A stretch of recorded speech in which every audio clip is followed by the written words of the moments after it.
পাকিস্তান আর ফাঁকা আওয়াজ যেন সমর্থক নিজেদের ক্ষমতা সম্পর্কে মাঝে মাঝে এতটাই ভুল ধারণা করে বসে যা ভাষায় ব্যক্ত করার মতো নয়।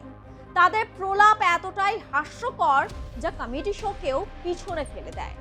ভারতের সঙ্গে টক্কর দিতে বারবার মুখ থুবড়ে পড়ছেন। শেষ মুহূর্তে গিয়ে সেই হাত জোড় করে প্রাণ ভিক্ষা চাইতে হয় ভারতের কাছে। এদেশ ওদেশে গিয়ে ভারতকে বোঝানোর অনুরোধ করতে হয়। বলছি, লজ্জা বা আত্মসম্মান বলে কি কিছুই নেই? মানসিক স্থিতিটাও কি হারিয়েছে? একটা ভুল নিশ্চিহ্ন করে দিয়েছে আপনাদের পোষ্য অগণিত জঙ্গি আর জঙ্গি ঘাঁটিকে। মাথার পোকাগুলোকে বোঝান। কখনো আপনাদের প্রাক্তন পাক হাই কমিশনার দিল্লি ওড়ানো কথা বলবে, কখনো আপনাদের প্রতিরক্ষা মন্ত্রী যুদ্ধের হুমকি দেবে। কি ভাবছে ভারত বসে বসে শুনবে? সৌজন্যতাকে দুর্বলতা ভেবে ভুল করবেন না। অপারেশন সিন্দুরের ভিডিওটা ফোনে রিক্যাপ করুন, তারপর ভাবুন কি বলছেন, কাদের সম্পর্কে বলার দুঃসাহস দেখাচ্ছেন। আশা করছি এতক্ষণে বুঝে গিয়েছেন প্রতিবেশী বলতে লজ্জা করলেও ভৌগোলিক অবস্থান তো অস্বীকার করা যায় না।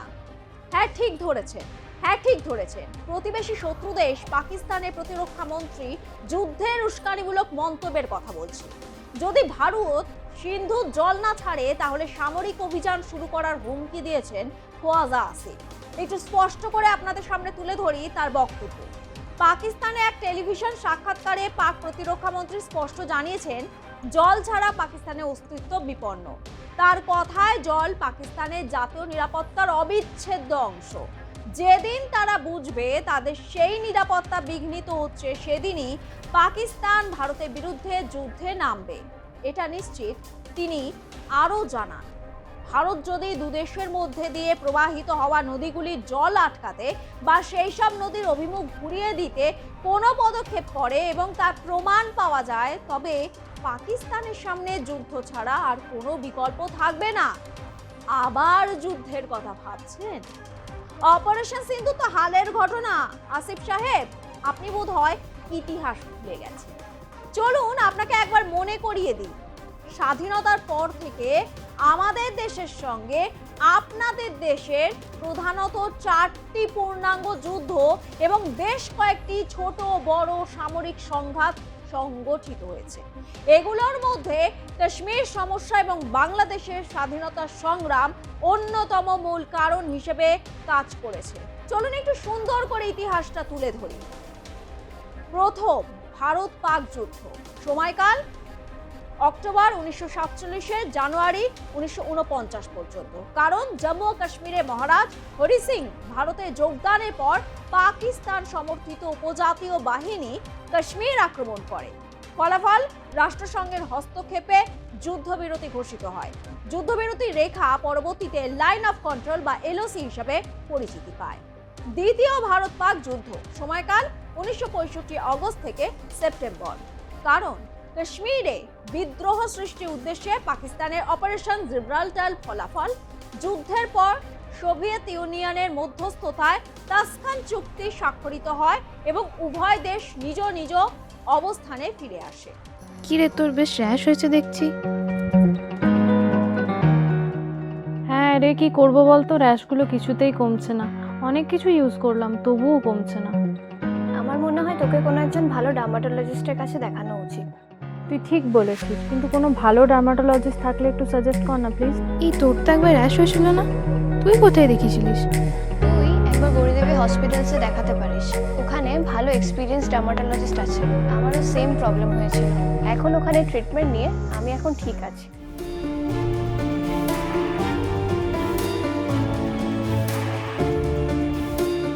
গৌরী দেবী হসপিটাল, রাজবাঁধ, দুর্গাপুর। যোগাযোগ 8001003333, 8001113333।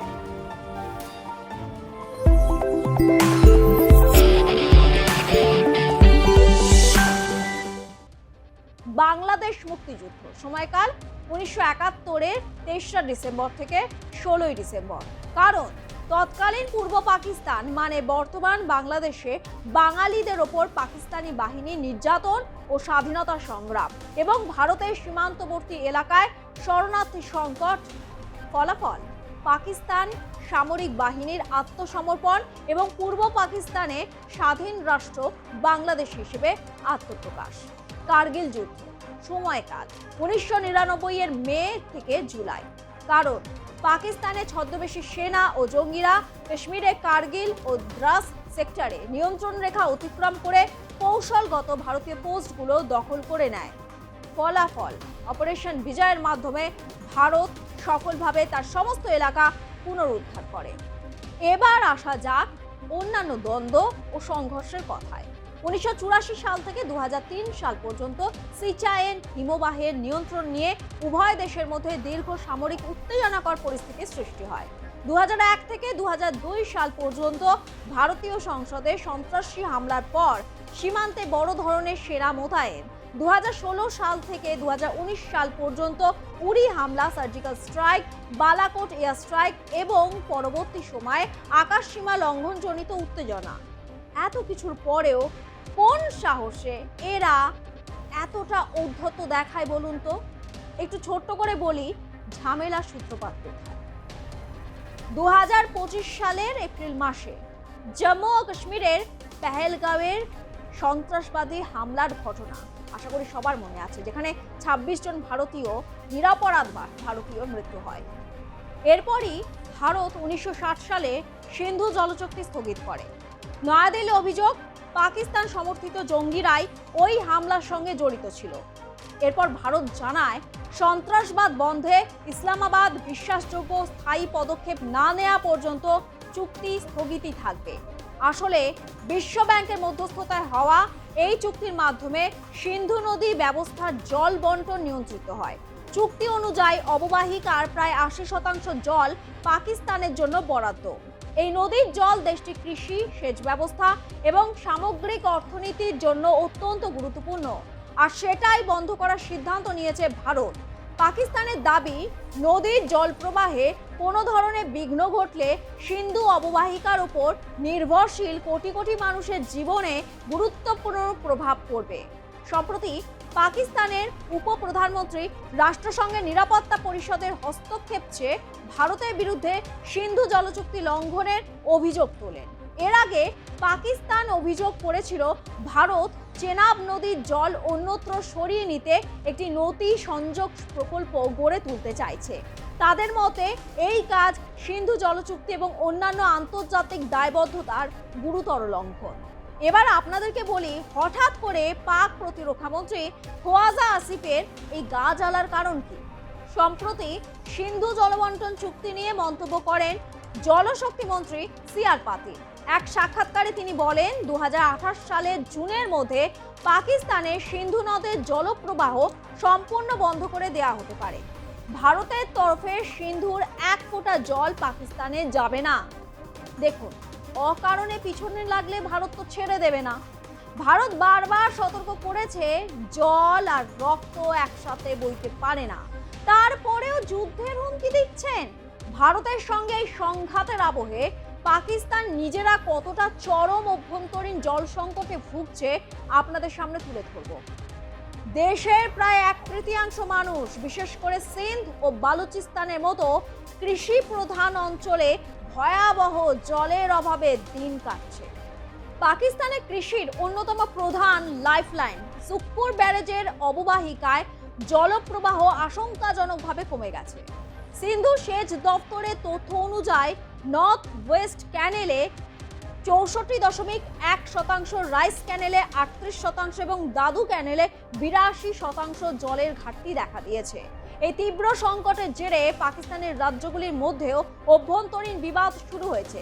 সিন্ধ প্রদেশের নেতাদের অভিযোগ, পাঞ্জাব প্রদেশে তাদের নির্ধারিত বরাদ্দ 44,000 কিউসেকের চেয়ে 21% বেশি জল বেআইনিভাবে তুলে নিচ্ছে।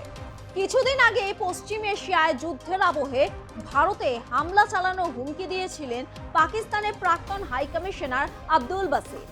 আমেরিকা এবং ইসরায়েল যদি তাদের বিরুদ্ধে সামরিক পদক্ষেপ করে, তাদের পরমাণু অস্ত্রভান্ডার গুঁড়িয়ে দিতে চায়, তাহলে রাজধানী দিল্লি ও বাণিজ্য নগরী মুম্বাইয়ে হামলা চালানোর হুমকি দিয়েছিলেন তিনি। এরপর খোয়াজা আসিফের হুমকি, যাতে ভারতের কিচ্ছু এসে যায় না, তবে আপনারা ফের ভারতের কাছে জল ও প্রাণ ভিক্ষা করার জন্য রেডি থাকুন। আচ্ছা, পাকিস্তানের এই যুদ্ধের জিগির কেন? পাকিস্তান কি সত্যি যুদ্ধ চায়? যুদ্ধ বাঁধলে পাকিস্তান কি আস্ত থাকবে? কি মনে হয় আপনাদের? মতামত জানান কমেন্ট বক্সে।